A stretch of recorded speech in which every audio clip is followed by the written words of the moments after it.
ฝูงป่าหลั่งไหลกันมาบูชาพระธาตุขอพรส่วนว่าตัวอ้ายขอเอาแต่แก้มอ่อนอ่อนถ้าได้สมดังคำวอนจะฮักบังอ่อนบ่มีเสื่อมคลายเดือนสามเพ็งพระจันทร์สาดแสงแวววาวที่ได้เห็นหน้าผู้สาวสวรรค์คำมวลแก้มนวลของอ้ายสาวเมืองมุกดาหาร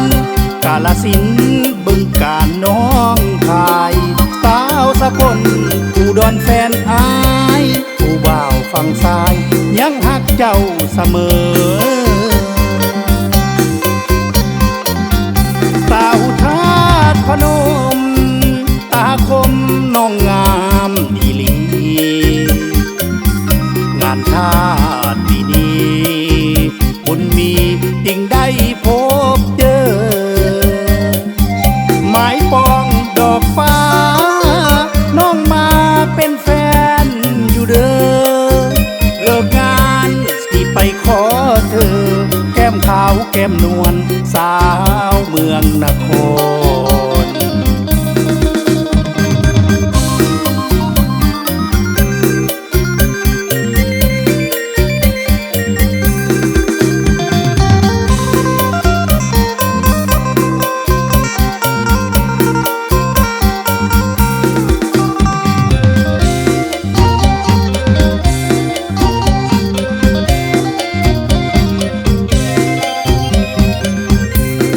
เดือนสามเพ็งพระจันทร์สาดแสงแวววาวที่ได้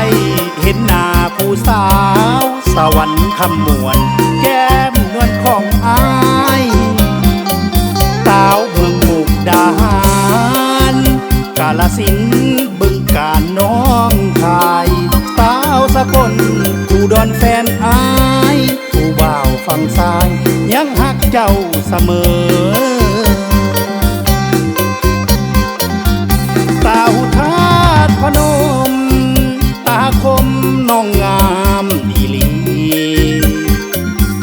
งานทาสปีนี้บุญมีจึงได้พบเจอหมายปองดอกฟ้าน้องมาเป็นแฟนอยู่เด้อเลิกงานสิไปขอเธอแก้มขาวแก้มนวลสาวเมืองนคร